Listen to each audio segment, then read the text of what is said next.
Hi friends, आज Bihar police मद्य निषेध का प्रैक्टिस सेट 10 करेंगे। तो आज का हमारा पहला प्रश्न है कि निम्नलिखित में से किस महापुरुष की जन्मस्थली नहीं है। बिहार जो है किस महापुरुष की जन्मस्थली नहीं है।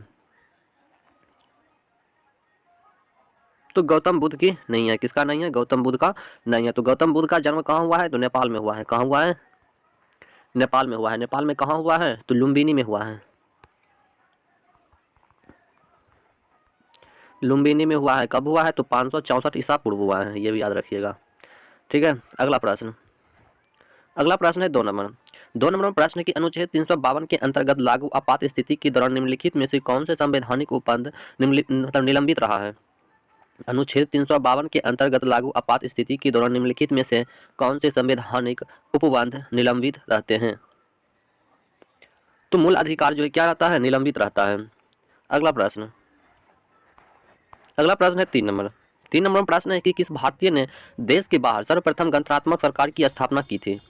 किस भारतीय ने देश के बाहर सर्वप्रथम गणतंत्रात्मक सरकार की स्थापना की थी।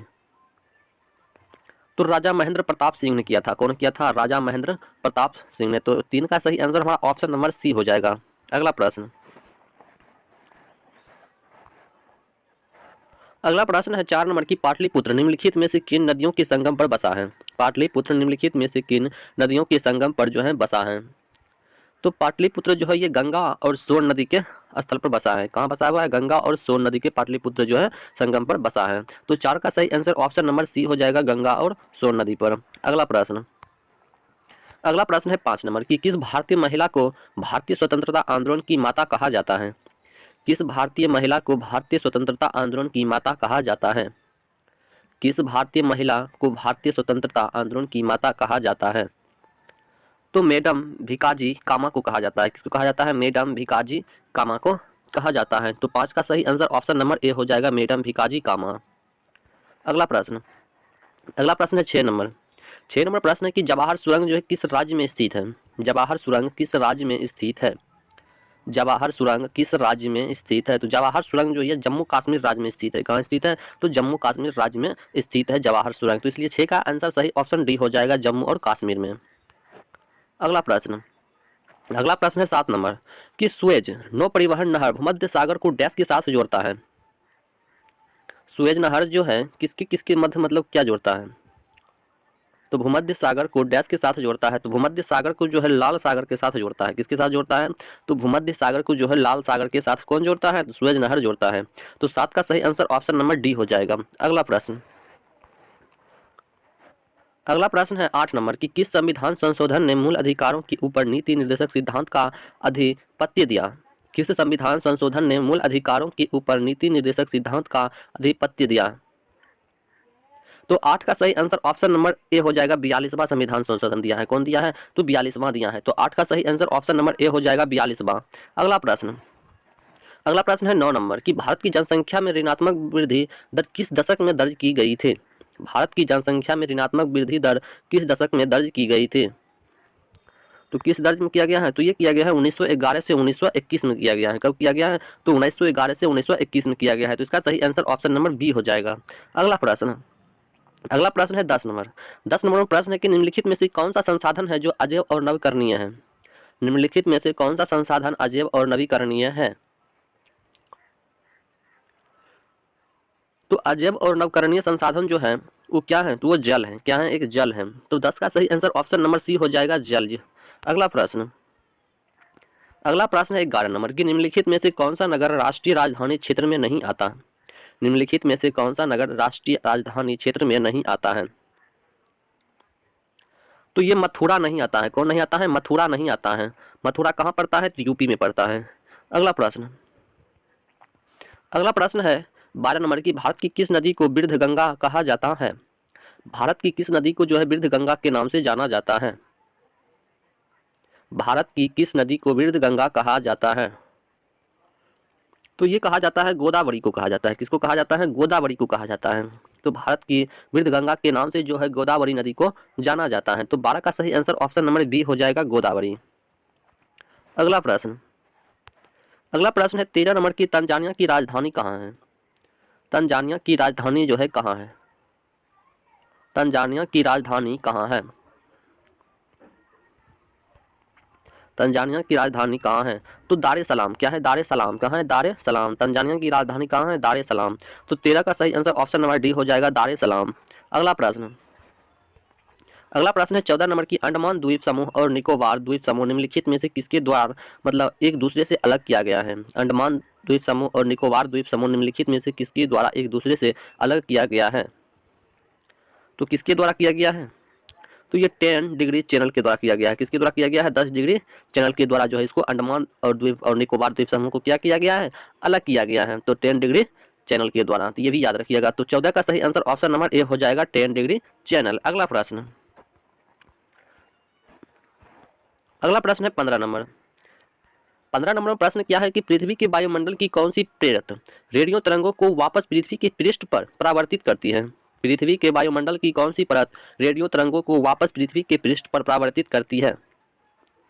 तो आयन मंडल करती है। कौन करती है? आयन मंडल करती है। पृथ्वी के वायुमंडल की जो है रेडियो तरंगों को वापस पृथ्वी के पृष्ठ पर करती है वो आयन मंडल करती है। तो 15 का सही आंसर ऑप्शन नंबर ए हो जाएगा, आयन मंडल। अगला प्रश्न है 16 नंबर।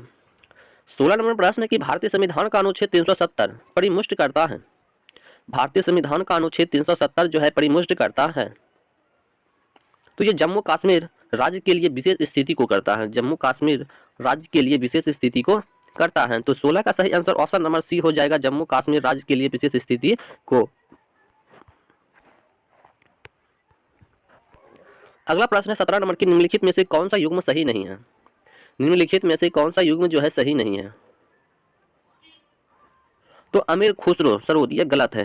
क्या है? अमीर खुसरो ये सरोद गलत है। अगला प्रश्न है 18 नंबर कि 110 मिलियन लीटर ईंधन प्रति वर्ष की उत्पादन क्षमता वाला संसार का विशालतम जैव ईंधन संयंत्र स्थापित किया गया है। 110 मिलियन लीटर ईंधन प्रति वर्ष की उत्पादन क्षमता वाला संसार का विशालात्मक जैव ईंधन संयंत्र स्थापित किया गया है। ये कहाँ किया गया है? तो ये चाइना में किया गया है। कहाँ किया गया है? चाइना में किया गया है। तो 18 का सही आंसर ऑप्शन नंबर ए हो जाएगा, चीन में। अगला प्रश्न है 19 नंबर। 19 नंबर प्रश्न क्या है? तो 19 नंबर प्रश्न दिया गया है कि निम्नलिखित में से केंद्रीय विश्वविद्यालय कौन सा है? केंद्रीय विश्वविद्यालय कौन सा है? केंद्रीय विश्वविद्यालय जो है कौन सा है? तो केंद्रीय विश्वविद्यालय जो है वो पांडिचेरी विश्वविद्यालय है। कौन सा है? पांडिचेरी विश्वविद्यालय। तो 19 का सही आंसर ऑप्शन नंबर सी हो जाएगा, पांडिचेरी विश्वविद्यालय। अगला प्रश्न है 20 नंबर की, विश्व स्वास्थ्य संगठन के अनुसार वर्ल्ड फ्लू की वायरस का संचरण उस भोजन के माध्यम से नहीं हो सकता जिसे पकाया गया हो। किस माध्यम से? यदि उसको 70 डिग्री सेल्सियस के ऊपर पकाया गया हो तो नहीं किया जा सकता है।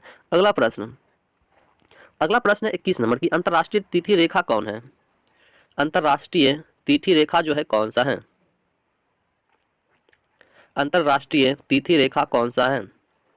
तो 180 डिग्री पूर्व देशांतर है। कौन सा है? 180 डिग्री पूर्व देशांतर। तो 21 का सही आंसर ऑप्शन नंबर डी हो जाएगा, 180 डिग्री पूर्व देशांतर। अंतर्राष्ट्रीय तिथि रेखा कौन सा है? तो 180 डिग्री पूर्व देशांतर। अगला प्रश्न है 22 नंबर की, एक ही समय गरजती धारा अनुभव करने वाली जगहों को जोड़ने वाली रेखाओं को क्या कहा जाता है? एक ही समय गरजती धारा अनुभव करने वाली जगहों को जोड़ने वाली रेखाओं को क्या कहा जाता है? तो उसको जो है आइसोब्रॉन्ट कहा जाता है। क्या कहा जाता है? आइसोब्रॉन्ट कहा जाता है। तो 22 का सही आंसर ऑप्शन नंबर सी हो जाएगा, आइसोब्रॉन्ट। क्या हो जाएगा? आइसोब्रॉन्ट। अगला प्रश्न है 23 नंबर की, निम्न में से कौन सा देश संयुक्त राष्ट्र संघ के सुरक्षा परिषद का अस्थायी सदस्य नहीं है? कौन सा देश संयुक्त राष्ट्र संघ के सुरक्षा परिषद का अस्थायी सदस्य नहीं है? तो स्पेन नहीं है। कौन नहीं है? स्पेन जो है नहीं है, बल्कि संयुक्त राज्य अमेरिका, चीन, फ्रांस ये सब है, लेकिन स्पेन नहीं है। तो 23 का सही आंसर ऑप्शन नंबर डी हो जाएगा, स्पेन। अगला प्रश्न है 24 नंबर की, कोणार्क मंदिर का देवता है। कोणार्क मंदिर के देवता है, यानी कि कोणार्क मंदिर का देवता जो है वो सूर्य है। कौन है? सूर्य। वहाँ पर सूर्य की पूजा की जाती है। और ये कोणार्क मंदिर कहाँ पर पड़ता है? तो कोणार्क मंदिर जो है यह पुरी में पड़ता है। कहाँ पड़ता है? पुरी में। और पुरी कहाँ है? तो ये उड़ीसा में है। कहाँ है? तो ये उड़ीसा में स्थित है और समुद्र तट पर स्थित है। अगला प्रश्न है 25 नंबर की, भारतीय संविधान का कौन सा अनुच्छेद राज्य सरकार को ग्राम पंचायत के संगठन का निर्देश देता है? तो ये अनुच्छेद 40 देता है। कौन देता है? अनुच्छेद जो है 40 देता है। अगला प्रश्न,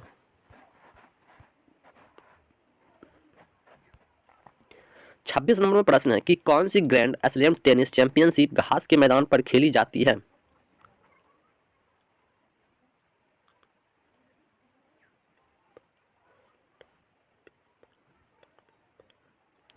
तो 26 का सही आंसर ऑप्शन नंबर बी हो जाएगा, विंबलडन। क्या हो जाएगा? विंबलडन। अगला प्रश्न, अगला प्रश्न है 27 नंबर कि आर्कीपेलागो का आशय क्या है? आर्कीपेलागो का आशय क्या है? तो द्वीप है। क्या है? द्वीप है। आर्कीपेलागो का आशय जो है वह द्वीप है। तो 27 का सही आंसर ऑप्शन नंबर बी हो जाएगा, द्वीप। अगला प्रश्न, अगला प्रश्न है 28 नंबर कि भारत सरकार द्वारा प्रयोग में आने वाला शक संबत किसने प्रारंभ किया था? भारत सरकार द्वारा प्रयोग में आने वाला शक संबत किसने प्रारंभ किया था?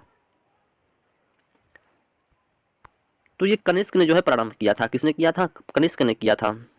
कुषाण वंश का शासक कनिष्क ने किया था। अगला प्रश्न, अगला प्रश्न है 29 नंबर। 29 नंबर प्रश्न है कि साइना नेहवाल किस खेल से संबंधित है? साइना नेहवाल जो है किस खेल से संबंधित है? साइना नेहवाल जो है किस खेल से संबंधित है? तो ये बैडमिंटन से संबंधित है। किससे संबंधित है? बैडमिंटन से संबंधित है। तो 29 का सही आंसर ऑप्शन नंबर बी हो जाएगा, बैडमिंटन। अगला प्रश्न, अगला प्रश्न है 30 नंबर। 23 नंबर में प्रश्न है कि मिट्टी और पत्थर के टुकड़ों का पहाड़ी के तल की ओर गमन करना कहलाता है। मिट्टी और पत्थर के टुकड़ों का पहाड़ी के तल की ओर गमन करना क्या कहलाता है? तो मृदा अपरदन कहलाता है। क्या कहलाता है? मृदा अपरदन कहलाता है। मिट्टी और पत्थर के टुकड़ों का पहाड़ी का तल गमन करना मृदा अपरदन कहलाता है। तो 30 का सही आंसर ऑप्शन नंबर ए हो जाएगा, मृदा अपरदन। अगला प्रश्न, अगला प्रश्न 31 नंबर कि भूमि सुधार के अंतर्गत कौन नहीं आता है? भूमि सुधार के अंतर्गत कौन नहीं आता है? भूमि सुधार के अंतर्गत कौन नहीं आता है? तो किसानों का घर बनाने के लिए ऋण, ये नहीं आता है। कौन नहीं आता है? तो किसानों को घर बनाने के लिए ऋण, ये नहीं आता है। तो 31 का सही आंसर ऑप्शन नंबर डी हो जाएगा, किसानों को घर बनाने के लिए ऋण। अगला प्रश्न, अगला प्रश्न है 32 नंबर कि बगदाद किस नदी के किनारे स्थित है? बगदाद किस नदी के किनारे स्थित है? बगदाद किस नदी के किनारे स्थित है? तो टाइग्रिस नदी के किनारे स्थित है। किस नदी के किनारे स्थित है? तो टाइग्रिस नदी के किनारे बगदाद जो है स्थित है। तो बगदाद कहाँ स्थित है? तो टाइग्रिस नदी के किनारे स्थित है। अगला प्रश्न, अगला प्रश्न है 33 नंबर कि संयुक्त राज्य अमेरिका की राजधानी कहाँ है? संयुक्त राज्य अमेरिका की राजधानी कहाँ है? तो संयुक्त राज्य अमेरिका की राजधानी जो है वाशिंगटन डीसी है। कहाँ है? Washington DC. तो 33 का सही आंसर ऑप्शन नंबर सी हो जाएगा, वाशिंगटन डीसी। संयुक्त राज्य अमेरिका की राजधानी कहाँ है? तो वाशिंगटन डीसी है। तो 33 का सही आंसर ऑप्शन नंबर सी हो जाएगा। अगला प्रश्न, अगला प्रश्न है 34 नंबर कि कालिदास किस शासक के समकालीन थे? कालिदास किस शासक के समकालीन थे? कालिदास किस शासक के समकालीन थे? तो ये चंद्रगुप्त द्वितीय किसके समकालीन थे? चंद्रगुप्त द्वितीय के शासक के जो है समकालीन थे। तो 34 का सही आंसर ऑप्शन नंबर डी हो जाएगा, चंद्रगुप्त द्वितीय। अगला प्रश्न, अगला प्रश्न है 35 नंबर कि सौरमंडल में सबसे अधिक उपग्रह किस ग्रह का है? सौरमंडल में सबसे अधिक उपग्रह जो है किस ग्रह का है? तो ये शनि ग्रह का है। किसका है? तो शनि का है। सौरमंडल में सबसे अधिक उपग्रह जो है शनि का है। और सबसे चमकीला ग्रह यह मंगल ग्रह है। चमकीला ग्रह है और लाल ग्रह भी शायद यही है। और बृहस्पति यह जो है सूर्य से 5वां सबसे बड़ा ग्रह है। क्या है? बड़ा ग्रह है। और शुक्र यह गर्म ग्रह है। अगला प्रश्न, अगला प्रश्न है 36 नंबर की किसी समय विधि में सामान्यतः एक वर्ष के दौरान विभिन्न क्षेत्रों के द्वारा कुल क्या है? कुल उत्पादित वस्तुओं एवं दी गई सेवाओं का कुल योग क्या कहलाता है? तो राष्ट्रीय उत्पाद कहलाता है। क्या कहलाता है? राष्ट्रीय उत्पाद कहलाता है। अगला प्रश्न, अगला प्रश्न है 37 नंबर कि सूर्य से दूरी के अनुसार सबसे अंतिम ग्रह कौन सा है? सूर्य से दूरी के अनुसार सबसे अंतिम ग्रह कौन सा है? तो सबसे अंतिम ग्रह जो है नेपच्यून है। कौन सा ग्रह है? नेपच्यून। तो 37 का सही आंसर ऑप्शन नंबर सी हो जाएगा, नेपच्यून। अगला प्रश्न है 38 नंबर कि सूर्य के चारों ओर चक्कर लगाने वाला ग्रहों का पथ क्या होता है? सूर्य के चारों ओर चक्कर लगाने वाला ग्रहों का पथ क्या होता है? सूर्य के चारों ओर चक्कर लगाने वाले ग्रहों का पथ क्या होता है? तो दीर्घवृत्तीय होता है। क्या होता है? दीर्घवृत्तीय होता है। तो 38 का सही आंसर ऑप्शन नंबर सी हो जाएगा, दीर्घवृत्तीय। अगला प्रश्न है कि मौर्य वंश का सबसे अंतिम शासक कौन था? मौर्य वंश का सबसे अंतिम शासक कौन था? मौर्य वंश का सबसे अंतिम शासक जो है कौन था? तो बृहद्रथ कौन था? बृहद्रथ था। कौन था? बृहद्रथ था। तो 39 का सही आंसर ऑप्शन नंबर डी हो जाएगा, बृहद्रथ। और मौर्य वंश का सबसे पहला शासक चंद्रगुप्त मौर्य था और उसके बाद उसका पुत्र बिंदुसार, क्या था? बिंदुसार था। और बिंदुसार का पुत्र था अशोक। अगला प्रश्न है 40 नंबर कि संयुक्त राष्ट्र संघ ने सबके लिए शिक्षा का लक्ष्य कब तक के लिए घोषित किया है? संयुक्त राष्ट्र संघ ने सबके लिए शिक्षा का लक्ष्य जो है कब तक के लिए घोषित किया है? 2015 ईस्वी तक किया है। कब किया है? 2015 ईस्वी तक। तो 40 का सही आंसर ऑप्शन नंबर सी हो जाएगा, 2015 ईस्वी तक। अगला प्रश्न, महात्मा गांधी का जन्म हुआ था। महात्मा गांधी का जन्म जो है कब हुआ था? तो महात्मा गांधी का जन्म जो है 2 अक्टूबर को हुआ था। अगला प्रश्न है 42 नंबर कि संक्षेपण यूएनडीपी का पूरा नाम क्या है? संक्षेपण यूएनडीपी का पूरा नाम क्या है?